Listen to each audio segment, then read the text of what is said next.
10ನೇ ತರಗತಿಯ ತೃತೀಯ ಭಾಷೆ ಹಿಂದಿಯಲ್ಲಿ ಬರುವಂತಹ ಮೊದಲ ಪದ್ಯ ಮಾತೃಭೂಮಿ ಪದ್ಯ. ಈ ಪದ್ಯವು ವಿದ್ಯಾರ್ಥಿಗಳಲ್ಲಿ ಭಾರತೀಯತೆ, ರಾಷ್ಟ್ರೀಯತೆ, ದೇಶಪ್ರೇಮ ಹಾಗೂ ಮಣ್ಣಿನ ಮಹತ್ವವನ್ನು ತಿಳಿಸ್ಕೊಡುವಂತಹ ಒಂದು ಅದ್ಭುತ ಪದ್ಯ. ಆದರೆ ಈ ಪದ್ಯದಲ್ಲಿ ಬಂದಂತಹ ಹೊಸ ಹಾಗೂ ಕಠಿಣ ಶಬ್ದಗಳು ಈ ವಿದ್ಯಾರ್ಥಿಗಳಿಗೆ ಭಾವಾರ್ಥವನ್ನು ತಿಳ್ಕೊಳ್ಳೋದ್ರಲ್ಲಿ ಕಷ್ಟ ಮಾಡ್ತಕ್ಕಂಥದ್ದನ್ನು ನಾವು ನೋಡಿದ್ದೇವೆ. ಆದರೆ ಈ ವಿಡಿಯೋ ಮೂಲಕ ಈ ಪದ್ಯದಲ್ಲಿ ಬಂದಂತಹ ಎಲ್ಲ ಕಠಿಣ ಶಬ್ದಗಳಿಗೆ ಸುಲಭವಾಗಿ ಕನ್ನಡದಲ್ಲಿ ಅವುಗಳ ಅರ್ಥವನ್ನು ತಿಳಿಸ್ಕೊಡ್ಲಿಕ್ಕೆ ಈ ವಿಡಿಯೋದಲ್ಲಿ ಪ್ರಯತ್ನ ಮಾಡಲಾಗಿದೆ. ಹಾಗಾದರೆ ಬನ್ನಿ, ಈ ಒಂದು ಸಂಚಿಕೆಯಲ್ಲಿ ಕಠಿಣ ಶಬ್ದಗಳ ಅರ್ಥ ಏನಾಗುತ್ತೆ ಅನ್ನೋದನ್ನು ನೋಡೋಣ.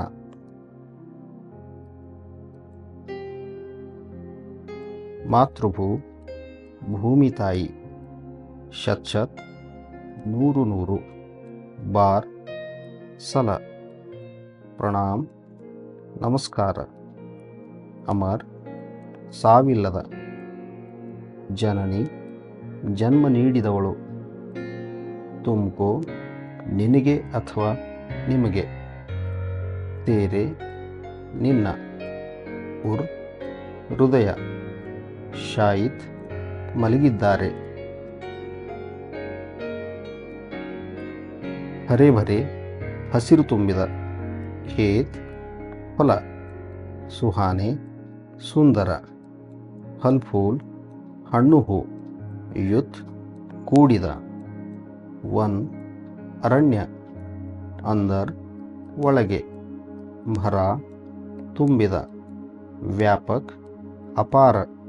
ಧನ್, ಸಂಪತ್ತು. ಮುಕ್ತ್, ಉಚಿತ. ಹಸ್ತ್, ಕೈ. ತೂ, ನೀನು. ಬಾಂಟ್, ಹಂಚು. ಧಾಮ್, ಆಶ್ರಯ ಅಥವಾ ಮನೆ. ಹಾತ್, ಕೈ. ಪತಾಕ, ಧ್ವಜ. ಜ್ಞಾನ್, ಜ್ಞಾನ. ದೀಪ್, ದೀಪ ಅಥವಾ ಬೆಳಕು. ಜಗ್, ಜಗತ್ತು. ರೂಪ್, ರೂಪ ಅಥವಾ ಆಕಾರ.